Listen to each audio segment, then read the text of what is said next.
এমজিএনরেগা প্রকল্প পুনর্বহালের দাবিতে 16 ফেব্রুয়ারি রাজভবন অভিযান করবে কংগ্রেস। দলের অভিযোগ, সরকার শুধুমাত্র রেগা আইনটি বাতিল করেনি, সঙ্গে গ্রামীণ ভারতের সাধারণ মানুষের নিশ্চিত কাজের অধিকার কেড়ে নিয়েছে। 2005 সালে সারা দেশে চালু হওয়া নিশ্চিত কর্মসংস্থান আইন এমজিএনরেগা প্রকল্পটি বন্ধ করে দিয়েছে কেন্দ্রীয় সরকার। তার পরিবর্তে আসছে ভিভিজি রামজি প্রকল্প। নতুন এই আইনে দেশের সাধারণ গ্রামবাসীদের নিশ্চিত কর্মসংস্থান অধিকার খর্ব হবে বলে অভিযোগ করেছে কংগ্রেস। এর প্রতিবাদে জানুয়ারি থেকে দেশে জুড়ে আন্দোলন শুরু করেছে বিরোধী দল।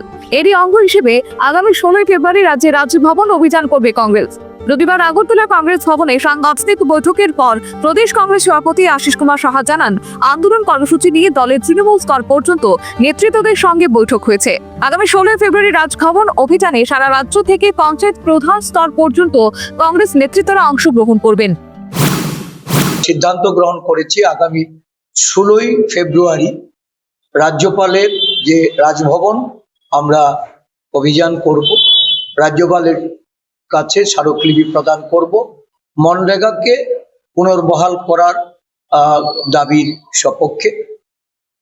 এই কর্মসূচি সারা রাজ্য থেকে আমাদের নেতৃবৃন্দ, কর্মী সমর্থকরা যেমন আসবে, সঙ্গে নির্বাচিত গ্রাম পঞ্চায়েতের যেখানে আমাদের প্রধানরা, উপপ্রধানরা বা সদস্যরা আছেন তারাও আসবেন।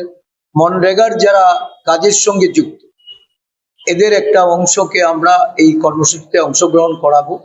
সাথে সাথে জব কংগ্রেসের পক্ষে আশিস কুমার সাহা আরো অভিযোগ করেন যে নতুন এই আইনে গ্রামীণ জনগণের নিশ্চিত কর্মসংস্থান অধিকার খর্ব করার পাশাপাশি বিভিন্নভাবে মানুষের কাছে অধিকার কেড়ে নিচ্ছে বিজেপি সরকার। কেন্দ্রে বিজেপি সরকার প্রতিষ্ঠার পর থেকে সারা দেশে প্রায় 10 কোটি রেগা জব কার্ড বাতিল করেছে প্রশাসন। রাজ্যেও প্রায় 9 লক্ষ জব কার্ড বাতিল করা হয়েছে। রাজ্যে জব কার্ড বাতিল যাওয়া এই প্রার্থীদের 16 ফেব্রুয়ারি রাজভবন অভিযানে অংশগ্রহণ করাবে কংগ্রেস।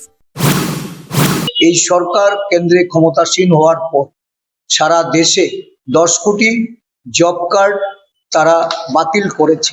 আমাদের রাজ্যেও প্রায় 9 লক্ষাধিক জব কার্ড হারিয়েছে। জব কার্ড হারানো সমস্ত যারা কর্মসংস্থানের সঙ্গে যুক্ত ছিল, নারী পুরুষ নির্বিকারে, তাদেরকেও আমরা এই কর্মসূচিতে যুক্ত করানো আমাদের নেতৃবৃন্দকে তাদেরকে জানানো হয়েছে।